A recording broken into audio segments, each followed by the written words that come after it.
유튜브 헬창형들이 얘기하는 대로 2분할, 3분할에 세트 수 꽉꽉 채워서 운동하는데 이상하게 남들보다 근육이 안 붙는 분들 계시죠? 몇 푼 안 되는 월급 쪽에서 PT쌤 고용도 해보고 직장이나 학교 때문에 식단까지는 못하지만 보충제, 단백질 많다는 음식만 골라서 먹어도 보고, 그런데 우리의 팔뚝은 운동을 하면 할수록 가냘퍼지는 것 같아요. 가끔 내가 내 팔을 봐도 참 곱다 생각까지 들죠. 6개월 뒤 달라진 모습을 비교해 보기 위해 오늘부터 사진 찍어서 기록해둬야지. 다들 한 번씩 해보셨을 겁니다. 근데 이거 진짜 어렵죠. 의지력도 의지력인데 한 달, 두 달, 세 달이 지나도 사진 속 모습과 변화가 없으니 자연스럽게 현타가 오고 얼마 안 가 운동의 의미를 못 느끼게 되죠. 아니, 어떤 사진이 이전이고 어떤 사진이 나중인지 모르겠어. 이쯤 되면 6개월 만에 벌크업된 몸을 만드는 것이 가능한 걸까? 운동 방법, 먹는 것, 뭐가 잘못된 걸까? 생각만 많아지고 자신이 의지, 박야처럼 느껴지며 심해까지 떨어진 자존감을 발견하게 되죠. 이제 조만간 자존감을 찾기도 귀찮아져요. 그런데요, 사실은 여러분은 의지력이 약한 실패자가 아닌 실제로 근육이 잘 붙지 않는 체질일 뿐이었다는 것 알고 계셨나요? 단지 체질에 의해 남들보다 조금 더 페널티가 있었던 것이죠. 아무래도 페널티로 인해 시작점이 다르고 그로 인해 눈에 띄는 변화가 없으니 난 안 되나 보다 하고 자주 포기했던 것인데, 그래도 시작점이 다를 뿐이지 내 체형, 내 체질을 알고 운동하면 아무리 멸치 체형이라도 흑형들보다 더 많은 근육과 호르몬을 뿜어낼 수 있다 하니 이 영상을 통해 접근할 수 있는 방법 알아가 보기로 해요.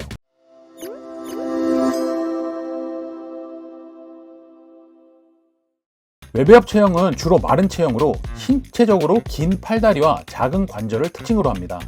사실 밀레니엄 시절에는 이런 형들이 진짜 인기가 많았어요. 어깨 좁고 길쭉길쭉하고 옷 입으면 헐렁헐렁. 과거에는 쫄티라고 꽉 끼는 듯한 티셔츠가 유행했었는데 과장 좀 보태서 이런 옷을 입으면 머리와 어깨가 일자처럼 보였어요. 그런데 요즘은 어깨 좁은 멸치는 머리숱이 조금 모자란 형님들 다음으로 남자친구 명단에서 제외한다고 하죠. 아, 역시 밀레니엄이 좋았어. 뭔가 낭만이 있잖아. 어깨가 좁아도 근육이 없어도 이거 니폰필로 봐주는 그런 감성. 자, 정신 차리고. 외배업은 유전적으로 대사가 빠른 경향을 가지고 있습니다. 신체가 열을 더 많이 생산하고 칼로리를 더 빨리 소비하는 방식으로 에너지를 처리하기 때문인데요. 연구에 따르면 외배업 체형은 이 BMR이 상대적으로 높기 때문에 다른 체형에 비해 더 많은 칼로리를 소비한다 해요. 아니, 이거 좋은 거 아니야? 아무리 먹어도 살 안 찌는 체질 진짜 부럽던데 생각하실 수 있지만, 이런 분들은 근육도 잘 안 붙기 때문에 나이가 들었을 때 체력적인 문제나 관절에 무리가 올 수 있어 심각한 결과를 초래할 수 있습니다. 또 이런 체형들은 갑상선 호르몬의 분비가 상대적으로 활발한 경우가 많은데요. 갑상선 호르몬은 신진대사를 조절하는 중요한 역할을 하며 이 호르몬의 분비가 많을수록 대사 속도가 빨라집니다. 갑상선 호르몬이 많은 사람은 열을 더 많이 발생시키고 에너지를 더 빨리 소비하기 때문에 체중 증가와 근육 성장이 더딜 수밖에 없는 것이죠. 사실 밥수저만 떠도 근육이 턱턱 붙는 사람은 잘 없습니다. 엄청난 노력과 끈기가 멋진 몸매를 조각해주는 것이죠. 하지만 외배업은 일반적인 중배업이나 내배업보다 조금 더 체계적인 노력이 필요한 것은 사실인데요.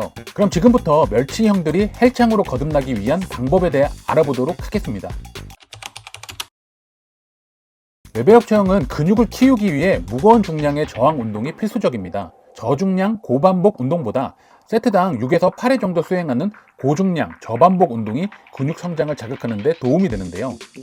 사람에 따라 다를 수 있지만 일반적으로 주 3일에서 5일 저항성 운동을 권장하고 있습니다. 스쿼트, 데드리프트, 벤치프레스와 같이 여러 관절을 사용하는 복합 운동은 근육을 크게 자극할 수 있는데요. 이런 운동들은 한 번에 많은 근육을 사용할 수 있어 외배업형 체형의 사람에게 효과적입니다. 하지만 고강도 운동을 위해 너무 무거운 무게로 운동을 할 경우 부상의 위험뿐만 아니라 자세가 흐트러지게 되어 역효과를 가지고 올 수 있다는 점 주의 바라겠습니다. 또한 근육은 새로운 자극을 받지 않으면 더 이상 성장하지 않기 때문에 일정 구력에 도달하게 되면 점진적 과부하 원칙을 수행하시길 바라겠습니다. 점진적 과부하에는 중량 증가, 반복 횟수 증가, 세트 수 증가, 운동 빈도 증가, 휴식 시간 단축 등 여러 가지 방법이 있으며, 이런 운동법에 대해 자세한 내용은 추후 다른 영상에서 한 번 더 자세하게 정리해 보겠습니다. 그리고 유산소 운동을 피하시는 것이 좋은데요. 유산소 운동은 체지방을 줄이는 데 좋지만 외배업형 체형에는 지나친 유산소 운동은 근육 성장을 방해할 수 있습니다. 사실 외배업 체형이 아니더라도 근손실을 걱정하여 유산소 운동을 20분 이내로 가져가시는 분들이 점점 늘고 있습니다. 이런 연구들은 시대에 따라 계속 변화하고 있어 어떤 것이 정답이라 말하기 어렵지만 당장 체력과 다이어트의 목적이 아니라면 주 1회에서 2회 가벼운 유산소 운동 이상은 피하는 것을 추천드리겠습니다. 사실 외배업 체형은 운동보다 영양 섭취가 훨씬 중요하다 생각하시면 되는데요. 이들은 빠른 대사로 쉽게 칼로리를 소모하기 때문에 근육 성장을 위해서는 칼로리 섭취량을 늘려야 합니다. 하루 기초 대사량보다 더 많은 칼로리를 섭취해야 하는데 유지 칼로리에 500에서 1000칼로리를 추가하시는 것이 몸에 무리를 주지 않는 동시에 근육을 키울 수 있는 상태로 만들 수 있다 합니다. 그리고 근육 성장에 가장 중요한 단백질은 체중 1kg당 1.6에서 2.2g을 섭취해야 하는데요. 예를 들어 내 몸무게가 60kg라고 한다면 96g에서 132g의 단백질을 섭취하셔야 하고요. 닭가슴살 100g당 31g의 단백질을 포함하고 있으니 최소 하루에 3팩에서 4팩 정도 섭취하시면 됩니다. 최근에는 닭가슴살 외에도 달걀, 생선, 콩류, 유제품 등 좋은 단백질 공급원이 먹기 좋게 잘 나와 있기 때문에 조금 귀찮더라도 각 제품의 단백질 함량을 꼼꼼하게 계산하여 맛있게 조리하여 드시길 바라겠습니다. 그리고 운동을 시작하는 분들이 오해를 하고 피하는 영양소가 있는데 탄수화물입니다. 다이어트를 위해 극단적으로 탄수화물을 멀리하는 방식이 방송에 많이 나오다 보니 마치 탄수화물이 독약처럼 인식되어 버렸는데요.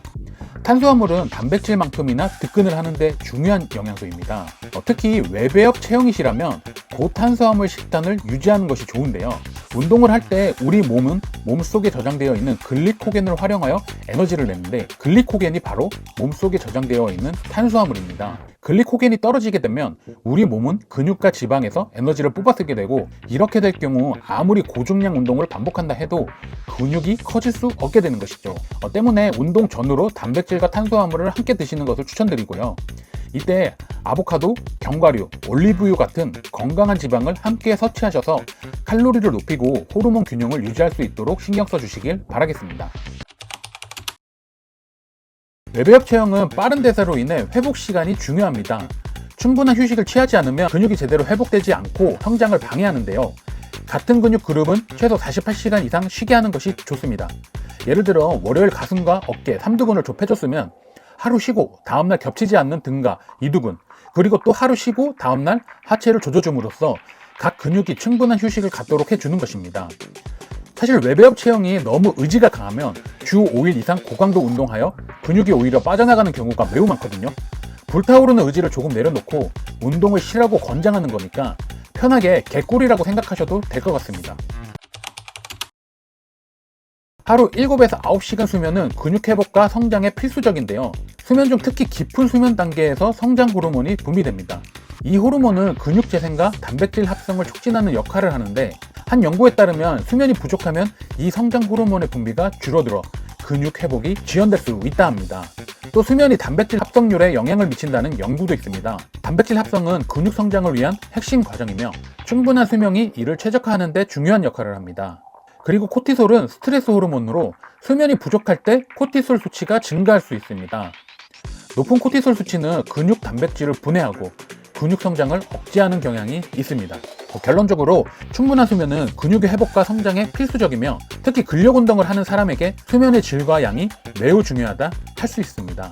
노화나 다른 이유로 인한 호르몬 불균형, 미세 플라스틱이나 미세먼지 등 환경 호르몬에 많이 노출되었을 때, 간 기능 저하 혹은 항우울제, 고혈압약, 그리고 항암제 복용 등 건강에 문제가 있을 경우 에스트로겐 수치가 증가되어 근성장을 방해할 수 있습니다. 이런 경우에는 문제가 무엇인지 정확하게 파악하여 문제를 1차적으로 해결한 후 운동과 식단을 병행하는 것이 좋으므로 전문가와 상의하시길 바라겠습니다.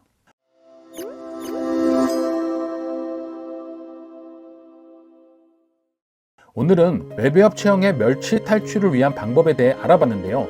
이런 분들은 타고난 유전자로 인해 남들보다 득근을 하기 어려운 부분도 있지만 한번 근육이 붙기 시작하면 체질 변화는 물론 다이어트에 대한 노력을 적게 해도 된다는 장점이 있어 멋진 몸을 만들기에는 훨씬 좋다는 평가도 있다고 합니다. 외배업 체형에 멸치처럼 배만 볼록 나오신 분들, 많이 시도는 하였지만 멸치를 벗어나기 힘드셨던 분들, 우리 마지막으로 한 번 더 도전해보는 것은 어떨까요? 오늘 영상은 여기까지고요. 영상이 유익하셨다면 좋아요와 구독 부탁드립니다. 이 채널을 구독해 주신 것만으로 여러분의 수명은 10년 연장되었습니다. 이상 코스모스티였습니다.